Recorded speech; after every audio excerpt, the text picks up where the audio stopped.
Selamat datang di Sabar Talks, tempat di mana kisah hidup jadi pelajaran berharga. Kalau kamu suka cerita yang menyentuh hati, klik subscribe sekarang juga ya.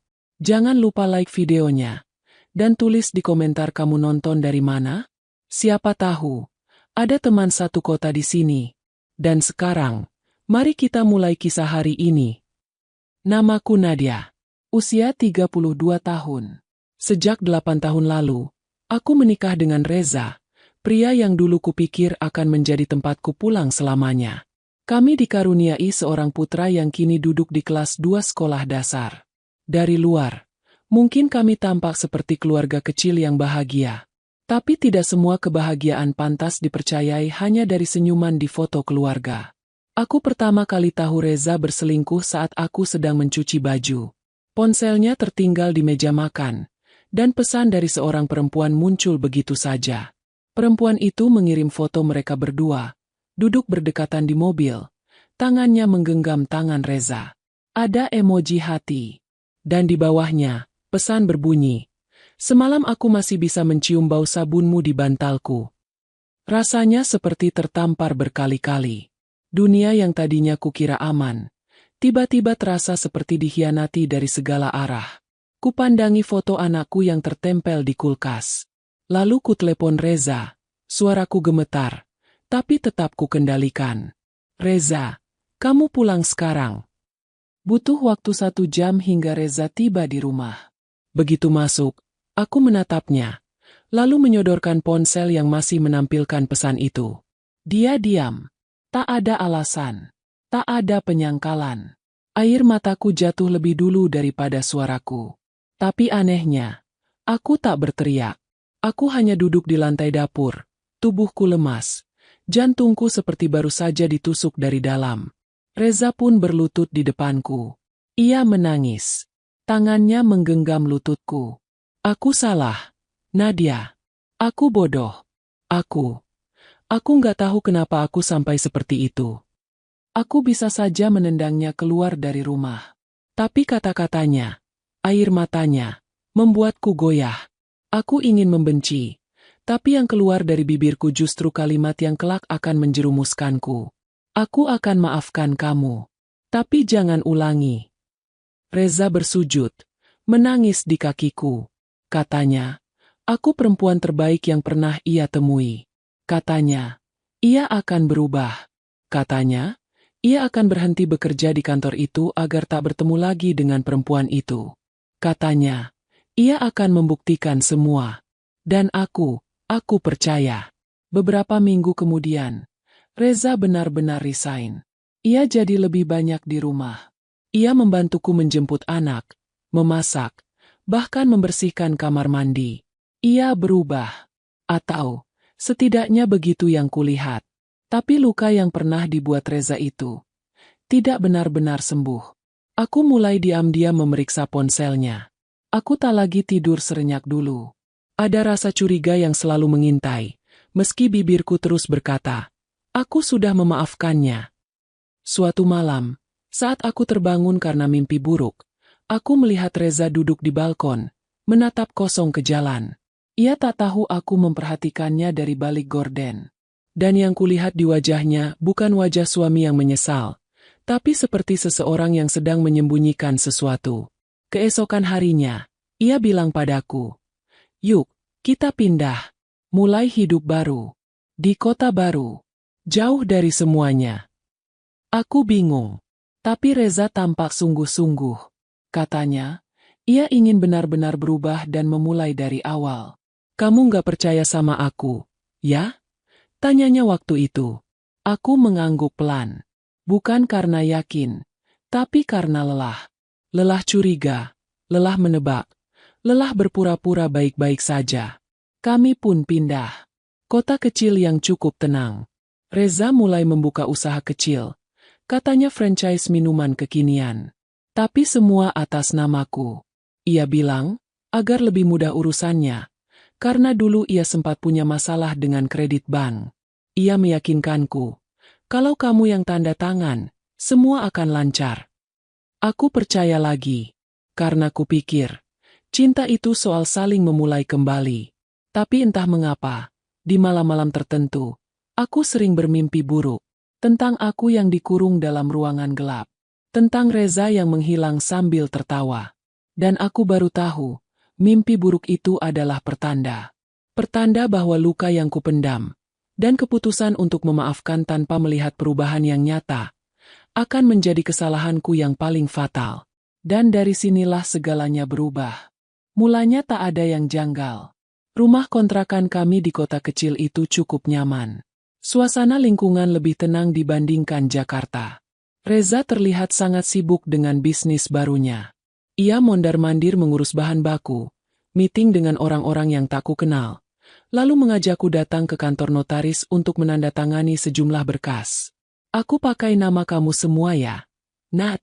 Biar kalau ada urusan legalitas, lancar. Kamu kan bersih riwayatnya, nggak pernah punya masalah apa-apa. Aku mengangguk. Sedikit heran, tapi tidak bertanya lebih jauh. Karena sekali lagi, aku ingin percaya bahwa luka kemarin sudah tertutup. Bahwa kali ini, Reza benar-benar berusaha menepati janjinya. Tapi ternyata, keyakinanku itu hanya tipuan yang kubuat sendiri agar bisa bertahan. Hari demi hari, semakin banyak hal yang membuatku mengernyitkan dahi. Ada telepon yang dijawab Reza diam-diam di luar rumah. Bahkan kadang sampai tengah malam. Waktu kutanya, ia bilang itu klien. Tapi mengapa klien berbicara dengan suara setengah berbisik? Dan mengapa Reza selalu kembali ke kamar dengan wajah tegang? Suatu malam, aku memutuskan untuk mencatat nomor tak dikenal itu. Aku simpan diam-diam. Keesokan harinya, saat Reza pergi, aku memberanikan diri menelpon balik. Tapi yang mengangkat justru suara perempuan. Terdengar tergesa. Halo? Ini siapa? Aku gugup. Tak sempat menjawab. Langsung kututup teleponnya. Jantungku berdegup tak karuan. Perasaanku kembali kacau. Tapi aku tetap bungkam. Aku takut membuat kekacauan sebelum tahu kebenarannya. Beberapa hari kemudian, aku ikut Reza ke salah satu tempat usahanya yang baru buka. Tapi tempat itu aneh. Bukan kedai minuman seperti yang ia bilang, melainkan sebuah kantor kecil tanpa papan nama. Di dalamnya hanya ada 2 meja, dan beberapa kotak dokumen bertumpuk. Aku lagi renovasi. Sayang. Tenang aja, nanti juga bagus. Ucapnya sambil tersenyum. Aku tersenyum kaku. Tapi mataku memindai sekeliling. Di atas meja, ada beberapa berkas terbuka. Aku sempat melihat logo bank dan angka-angka yang besar.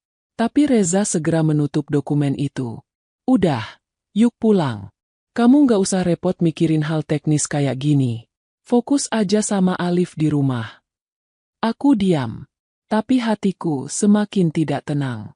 Satu malam, ketika Reza sudah tertidur, aku memberanikan diri membuka laci meja kerjanya. Di dalamnya, ada beberapa map coklat, dan salah satunya bertuliskan, SPK fiktif, komisi split. Tanganku gemetar. Aku buka perlahan. Di dalamnya, ada fotokopi KTP-ku, fotokopi tanda tanganku, nama perusahaanku yang tak pernah kupahami fungsinya. Bahkan ada selembar cek kosong dengan tanda tangan palsu yang sangat menyerupai milikku. Tubuhku membeku. Seketika aku tahu, ini bukan lagi sekadar kecurigaan. Ini lebih besar dari sekadar selingkuh. Aku ingin membangunkan Reza. Tapi aku takut. Takut pada amarahnya. Takut pada kebenaran yang selama ini mungkin sudah ada di depan mata. Tapi tak kuakui karena aku terlalu ingin percaya. Keesokan harinya, Reza bilang ia akan pergi keluar kota selama 2 hari. Ke Surabaya. Ada calon investor baru yang mau diajak kerjasama. Doain ya. Ucapnya sambil mengecup keningku. Dan Reza benar-benar pergi. Tapi malam itu, rumah kami didatangi tamu yang tak kuundang. 3 orang berpakaian sipil datang membawa surat resmi. Mereka memperkenalkan diri sebagai penyidik dari kejaksaan. Katanya, mereka ingin memeriksa dokumen perusahaan atas namaku. Aku bingung. Aku ketakutan. Tapi mereka tak memberiku waktu berpikir. Dalam waktu kurang dari 1 jam, seluruh berkas di meja kerja Reza dibawa. Laptopnya disita. Mereka menggeledah lemari, laci, bahkan kotak mainan anakku. Aku mencoba menghubungi Reza, tapi nomornya tak aktif. Aku kirim pesan, telepon berkali-kali. Tidak ada respons. Lenyap. Seolah ia sudah tahu apa yang akan terjadi, dan sengaja meninggalkanku begitu saja. Keesokan harinya, aku dipanggil ke kantor kejaksaan. Dalam ruangan pengap itu, untuk pertama kalinya aku melihat kenyataan secara utuh. Ada 7 dokumen transaksi bisnis fiktif atas nama Anda.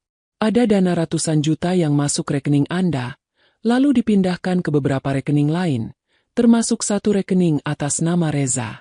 Anda bisa menjelaskan? Aku menangis. Bibirku tak mampu membentuk jawaban. Semua ini di luar kendaliku. Tapi semua tanda tangan itu memang tanda tanganku. Dokumen-dokumen itu memang memakai namaku. Apa Anda sadar telah menjadi perantara pencucian uang? Aku hanya bisa menggeleng. Berkali-kali. Dan saat kuangkat kepala, aku sadar, tak ada yang peduli seberapa keras aku menyangkal. Karena di atas kertas, akulah pelaku utamanya. 2 hari kemudian, aku resmi ditahan. Kupeluk anakku erat-erat sebelum dijemput. Ia menangis. Berkali-kali bertanya, "Mama mau kemana? Mama kok dibawa polisi?" Aku tak sanggup menjawab. Hanya bisa menahan air mata sambil mencium keningnya. Tak ada kabar dari Reza. Tak satu pun. Ia benar-benar hilang. Seperti kabut pagi yang menguap tanpa bekas. Tak ada penyesalan. Tak ada pembelaan. Hanya jejak kejahatan yang ditinggalkan atas namaku. Di dalam sel perempuan yang pengap itu, aku hanya bisa duduk diam, menggenggam tanganku sendiri. Aku terpenjara bukan hanya karena hukum, tapi karena kepercayaanku sendiri. Aku memaafkan Reza terlalu cepat. Aku membiarkannya masuk kembali, padahal hatiku belum sembuh. Dan inilah ganjarannya. Tapi yang lebih menyakitkan dari kehilangan kebebasan adalah kenyataan bahwa aku dikorbankan oleh orang yang dulu kucintai setulus hati. Aku tak tahu bagaimana akhir dari semua ini. Tapi satu hal yang pasti, aku tak akan pernah jadi Nadia yang sama lagi. Malam pertama di balik jeruji itu, aku tak bisa tidur. Bau besi karatan, suara tangisan samar dari tahanan lain, dan gemericik air dari keran bocor menjadi orkestra paling menyayat yang pernah kudengar. Aku meremas ujung baju tahananku, mencari kehangatan yang tak pernah benar-benar ada. Wajah Reza masih menari-nari di pikiranku. Bukan wajah suami, bukan wajah kekasih, tapi wajah penipu. Aku mencoba mencari tahu, apa aku benar-benar tak pernah melihat tanda-tandanya, atau aku yang memilih menutup mata? Tapi penyesalan itu percuma. Yang kupunya sekarang hanyalah ruang 2x3 meter, satu kasur tipis, dan rasa malu yang menyesakan. Penyelidikan demi penyelidikan berjalan cepat. Aku didampingi pengacara dari negara, karena tak punya cukup uang untuk menyewa kuasa hukum sendiri. Reza menyapu bersih semua tabungan kami, termasuk rekening Alif yang dulu kami buka sejak ia lahir. Semua kosong. Dari ruang tahanan, aku sesekali dibawa ke kantor kejaksaan. Aku dipaksa menelusuri kembali semua transaksi yang tidak kukenal. Berkas-berkas itu menjelma seperti lelucon kejam. Namaku tertulis di mana-mana, di surat perjanjian fiktif, kontrak palsu, hingga rekening penampung dana gelap. Dan setiap kali kutanya, "Mana Reza?" mereka hanya menjawab dingin, "Masih dalam pencarian." Kalau begitu, kenapa saya yang ditahan duluan? Mbak Nadia, secara hukum, semua kegiatan ilegal itu menggunakan nama Anda. Anda pemilik sah perusahaan tersebut. Reza mungkin pelaku, tapi Anda yang bertanggung jawab di atas kertas. Aku ingin menjerit. Tapi untuk siapa? Hari-hari di penjara membuatku belajar jadi perempuan yang berbeda. Tidak ada lagi riasan wajah, tidak ada lagi jadwal antar jemput sekolah, tidak ada lagi kehidupan yang dulu. Yang tersisa hanyalah kebisuan dan wajah-wajah asing yang sama-sama menyimpan cerita kelam. Di antara tahanan lain, aku berteman dengan seorang perempuan bernama Santi. Ia sudah 2 tahun menjalani hukuman karena kasus penggelapan dana koperasi. Tapi tak seperti yang kubayangkan. Santi lembut dan suka bercerita. Awal-awal pasti berat, katanya padaku. Tapi lama-lama kamu akan belajar. Bukan menerima, tapi bertahan. Suatu malam, kami duduk di lantai sel sambil berbagi biskuit tahanan. Aku memberanikan diri bertanya, kalau orang yang menjerumuskan kita itu orang yang kita cintai, apa masih ada tempat untuk memaafkan? Santi menatapku, lama sekali, lalu berkata pelan, kita bukan dihukum karena cinta, Nadia. Kita dihukum karena bodoh membiarkan cinta membutakan segalanya. Aku tertunduk. Iya benar. Persidangan pertamaku digelar 2 bulan setelah aku ditahan. Ruang sidang itu sunyi, mencekam, penuh tatapan tajam yang menusuk kulitku. Jaksa membacakan dakwaan panjang yang membuat tubuhku lemas. 7 pasal pelanggaran. 7 bukti transaksi ilegal.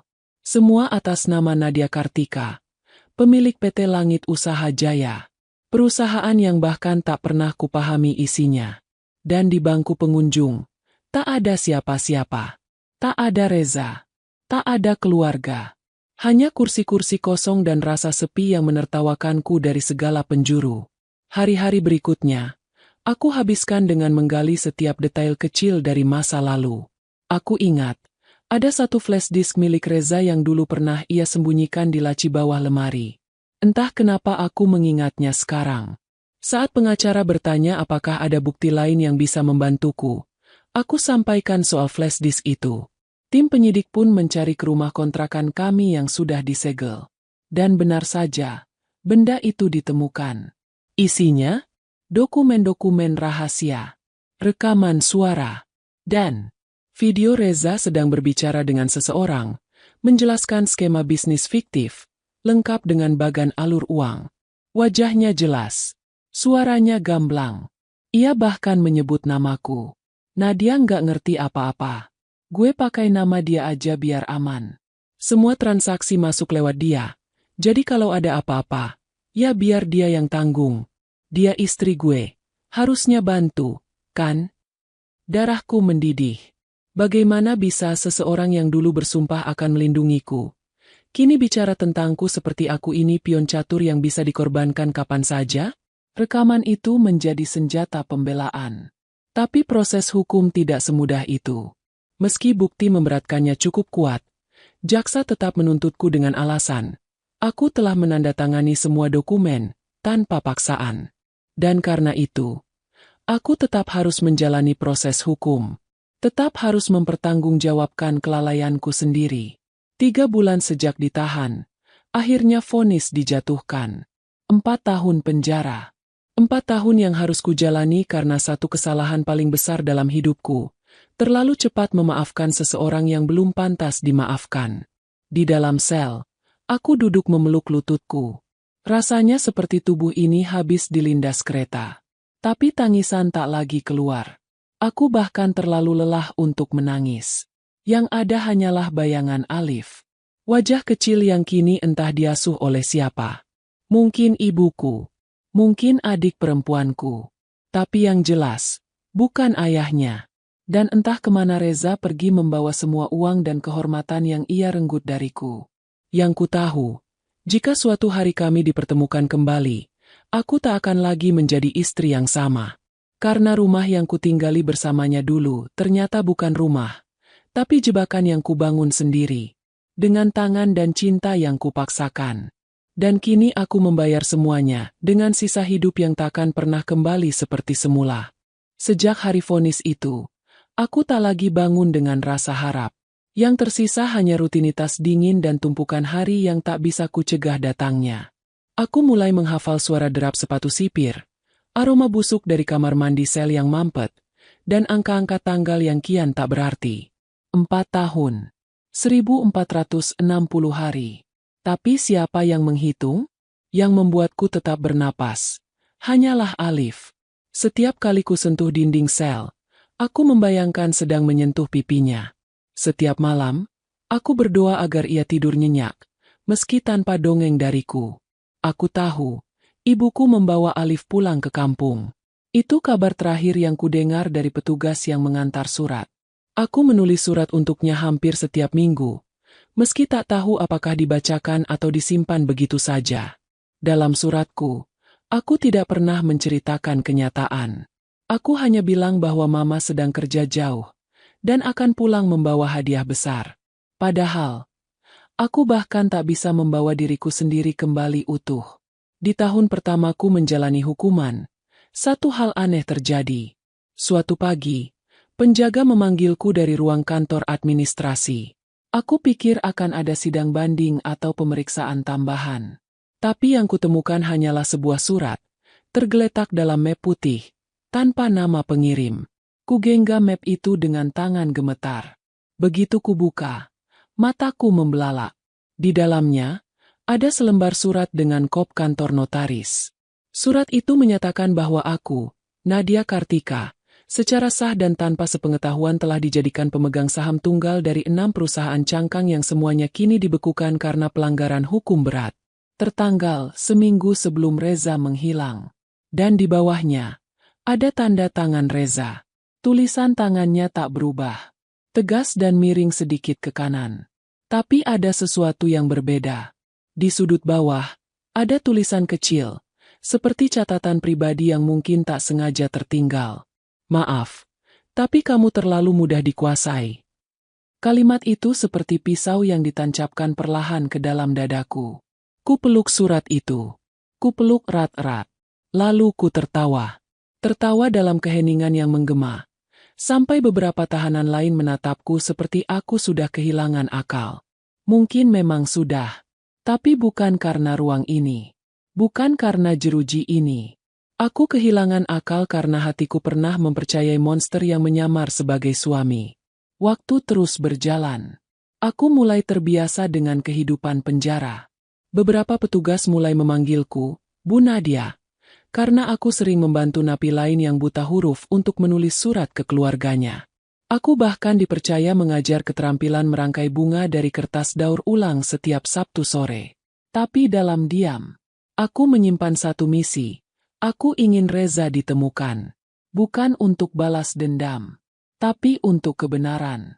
Aku tahu, selama Reza masih bebas, aku tetap akan dianggap bagian dari kejahatan itu. Nama baikku tak akan bisa dibersihkan sepenuhnya. Aku akan tetap dicatat dalam arsip pengadilan sebagai istri yang ikut bermain dalam pencucian uang. Dan itu bukan hanya menyakitkan. Itu mematikan harga diriku. Suatu malam, sel kami geger. Salah satu napi baru, perempuan kurus dengan wajah penuh bekas luka, berteriak saat melihatku. Namanya Vivi. Ia masuk karena kasus penipuan. Tapi bukan itu yang mengejutkanku. Loh, Nadia? Istrinya Reza. Aku terhenyak. Santi, teman sekamarku, langsung menarikku ke sisi ranjang. Kamu kenal Reza? Tanyaku cepat. Vivi mengangguk. Dia pernah ngajak kerja sama-sama cowokku. Gak lama sebelum dia kabur ke Malaysia. Maaf. Aku kira kamu juga main. Aku mencengkeram tangan Vivi. Malaysia? Iya. Kabarnya dia tukar identitas. Ganti nama jadi Rahmat. Gak tahu bener atau enggak. Tapi waktu itu cowokku dapat video call darinya. Mukanya sih sama. Cuma dia udah brewokan. Agak kurusan. Kepalaku seperti dipukul. Jadi selama ini, dia benar-benar hidup. Bernapas. Mungkin sedang makan di restoran mahal sambil tertawa. Sementara aku menghitung hari lewat lubang cahaya di atap sel. Aku meminta bantuan pengacara untuk menyampaikan informasi ini ke pihak kejaksaan. Tapi, seperti biasa, sistem berjalan lambat. Terlalu banyak kasus. Terlalu banyak koruptor yang lebih besar. Dan aku hanya korban yang tak dianggap penting. Tapi aku bersumpah. Aku akan menulis. Aku akan bersuara. Aku akan membuat dunia tahu bahwa Reza bukan sekadar suami yang selingkuh. Dia perampas hidup. 1 tahun sebelum hukumanku berakhir, aku mendapatkan kesempatan mengikuti program rehabilitasi luar lapas. Aku diperbolehkan bekerja di luar penjara selama siang hari, lalu kembali ke sel pada malam hari. Aku bekerja di sebuah perpustakaan kecil milik yayasan sosial. Di sana, Untuk pertama kalinya dalam bertahun-tahun, aku bisa menyentuh tumpukan buku, mendengar anak-anak tertawa, dan mencium bau tinta serta kertas yang dulu selalu menenangkanku. Suatu sore, saat sedang membereskan rak buku, aku menemukan buku motivasi tua yang di dalamnya tertulis satu kalimat dengan tinta merah. Orang yang menyakitimu belum tentu lebih kuat darimu. Tapi kamu yang membiarkannya tetap menyakitimu, itulah kelemahanmu. Aku menutup buku itu perlahan. Dan ku tahu, hari itu, aku bukan lagi perempuan yang sama seperti saat Reza bersujud memohon maaf di dapur. Kini aku berdiri bukan sebagai istri, bukan sebagai korban, tapi sebagai perempuan yang tak ingin lagi dikuasai siapapun, bahkan oleh luka itu sendiri. Namun luka tetap akan membekas. Terutama saat malam-malam sunyi datang, dan aku mendengar suara anak kecil tertawa dari luar pagar lapas. Aku selalu membayangkan, itu suara Alif. Anakku yang kini mungkin sudah lebih tinggi dariku. Anakku yang mungkin sudah lupa seperti apa suara ibunya. Aku ingin menemuinya. Tapi aku takut. Takut melihat tatapan kecewa di matanya. Takut melihat kebisuan antara kami. Takut ia bertanya, mengapa mama tak pulang? Dan aku tak punya jawaban yang cukup kuat untuk menggantikan masa kecilnya yang kusia-siakan. Aku masih di sini. Masih dengan seragam tahanan. Masih dengan cerita yang belum selesai. Tapi jika ada satu hal yang kupelajari dari semua ini, maka itu adalah, tak semua orang pantas diberi kesempatan kedua. Dan kadang, kita memang harus terluka agar tahu batas antara cinta dan kebodohan. Karena dikhianati itu menyakitkan. Tapi ditinggalkan setelah dikhianati adalah kehancuran yang tak punya nama. Dan dari reruntuhan itu, aku berdiri. Bukan karena aku kuat, tapi karena aku sudah tak punya pilihan selain bangkit atau hancur selamanya. 4 tahun berlalu. Satu persatu tembok tinggi penjara itu kuhafal bentuknya. Tapi hari ini, untuk pertama kalinya, aku berdiri di gerbang utama sebagai manusia bebas. Baju tahanan sudah kulepas. Rambutku kini lebih pendek, kulitku lebih gelap, dan mataku tak lagi sama. Ada luka yang tidak terlihat, tapi takkan pernah hilang. Di luar gerbang, tak ada siapa-siapa. Tidak ibuku, tidak adikku, tidak anakku, dan tentu saja, tidak Reza. Aku tak terkejut. Aku bahkan tak berharap. 4 tahun cukup untuk membunuh semua ilusi tentang siapa yang akan menjemputku dan siapa yang benar-benar peduli.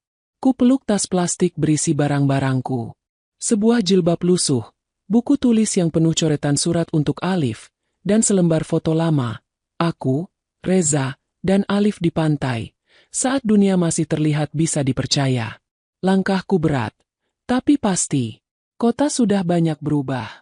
Gedung-gedung tinggi menjulang. Tapi udara tetap sama. Dingin. Mengeras di dada. Aku kembali ke kampung. Rumah ibu. Sebuah rumah kecil di pinggiran desa. Atapnya sudah mulai bocor. Dindingnya mengelupas. Tapi dari semua tempat di dunia, hanya rumah itulah yang masih mau menerimaku. Ibuku membuka pintu dengan wajah kaku. Ia tak memelukku. Hanya menatapku lama, sebelum berkata lirih, "Masuk." Alif tak ada di sana. Ia tinggal bersama bibiku di kota tetangga, kata ibuku. Ia sudah sekolah menengah pertama. Tingginya hampir setara laki-laki dewasa. Tapi dia nggak pernah mau bicara tentang kamu, ucap ibu.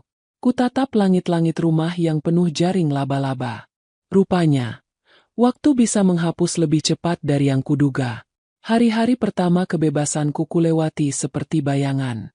Aku membantu ibu menanam cabai dan kangkung di belakang rumah. Aku pergi ke pasar, berjalan kaki, membawa tas lusuh dan kepala tertunduk. Orang-orang membicarakanku. Aku bisa mendengar bisik-bisik mereka. Itu kan Nadia, yang masuk penjara karena suaminya sendiri. Kasihan, pintar tapi bodoh. Tak ada yang lebih tajam dari bisik-bisik yang dilapisi rasa iba palsu. Tapi aku belajar mengabaikannya. Karena aku bukan lagi Nadia yang dulu. Aku tak lagi butuh pengakuan siapapun.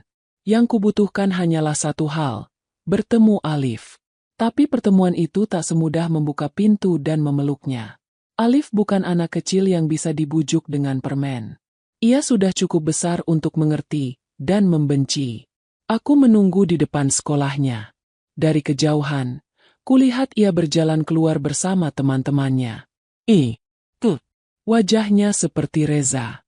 Tapi matanya seperti punyaku. Aku mencoba memanggilnya. Alif. Ia berhenti. Menoleh. Menatapku. Matanya membesar. Tapi tidak karena rindu, melainkan kaget dan kecewa. Mama? Suaranya serak. Aku mengangguk. Maju perlahan. Nak. Tapi ia mundur. Matanya basah. Tapi tangannya mengepal. Kenapa Mama nggak pernah cari aku? Maafkan Mama. Kata orang. Mama penjahat. Mama masuk penjara. Teman-temanku semua tahu. Aku malu. Ma. Setiap kata yang keluar dari mulutnya seperti cambuk di punggungku. Aku terdiam. Ingin menjelaskan. Tapi tak ada kata yang cukup sederhana untuk dimengerti oleh anak yang hatinya sudah lebih dulu dilukai dunia. Ia berlari meninggalkanku. Dan aku hanya bisa berdiri, mematung di tengah terik matahari yang menyengat. Aku menangis. Tapi tidak seperti dulu. Tangisku kini tanpa suara. Air mata yang mengalir tanpa keluhan.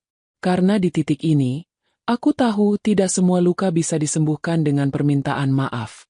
2 bulan setelah bebas, aku mulai menulis. Bukan sekadar catatan harian, tapi kisah hidupku. Kutulis dari awal, dari malam saat Reza bersimpuh di kaki dapur, sampai saat aku berdiri sendirian di depan gerbang penjara. Aku tulis semuanya. Detail, tanpa sensor. Kisah itu kuterbitkan di blog sederhana. Awalnya hanya dibaca puluhan orang. Tapi dalam waktu sebulan, kisahku menyebar. Banyak perempuan yang mengirimiku pesan. Mereka menangis.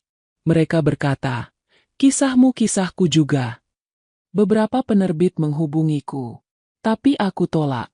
Aku belum ingin menjual kisah ini. Karena bagiku, ini bukan komoditas.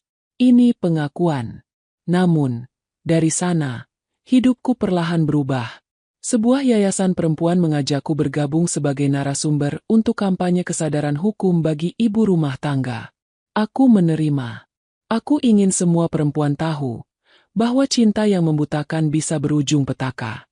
Bahwa tanda tangan bukan sekadar formalitas, tapi bisa menjadi hukuman seumur hidup. Dan di salah satu seminar itu, aku menyebut nama Reza. Kuharap, siapapun dia sekarang, dimanapun ia bersembunyi, ia tahu bahwa aku tak diam. Aku tak akan pernah diam. Sampai suatu malam, aku menerima surat tanpa nama. Isinya hanya 1 lembar kecil. Aku di Batam. Aku tahu kamu akan cari aku. Tapi kamu nggak perlu. Aku sudah dihukum dengan caraku sendiri. Aku tidak hidup bahagia. Nadia. Aku dihantui malam demi malam. Tapi aku masih percaya satu hal. Kamu terlalu baik untuk jadi sepertiku. Itu sebabnya aku pergi. Maaf, Reza. Aku menatap surat itu lama sekali. Bukan karena ingin menangis. Tapi karena akhirnya, setelah bertahun-tahun, aku tahu bahwa monster itu juga bisa lelah berlari dari bayangannya sendiri. Tapi aku tidak membalas surat itu. Aku membakarnya. Karena untuk pertama kalinya dalam hidupku, aku tidak ingin jawaban. Aku tidak butuh penyesalan dari Reza. Yang kubutuhkan adalah kebebasanku, bukan dari penjara, tapi dari luka yang dulu kubiarkan tinggal terlalu lama. Suatu pagi, saat aku sedang menyiram tanaman, Alif datang. Tubuhnya lebih tinggi, bahunya lebih lebar. Ia berdiri di depan pagar rumah dengan tas di punggung. Mama, boleh aku masuk? Aku tak bisa berkata apa-apa. Hanya bisa mengangguk, membiarkannya melangkah masuk, dan kupeluk ia seperti tak akan pernah kulepaskan lagi. Di pelukanku, ia menangis. Tangannya gemetar. Tubuhnya seperti menanggung beban yang terlalu besar untuk usianya. Mama nggak salah. Aku tahu sekarang. Aku baca semua tulisan Mama. Tangisku pecah. Tapi kali ini, itu tangis karena kelegaan. Karena akhirnya, aku bisa pulang. Bukan ke rumah, tapi ke hati anakku. Namaku Nadia Kartika. Aku adalah seorang ibu. Seorang perempuan yang pernah jatuh terlalu dalam karena terlalu cepat memaafkan.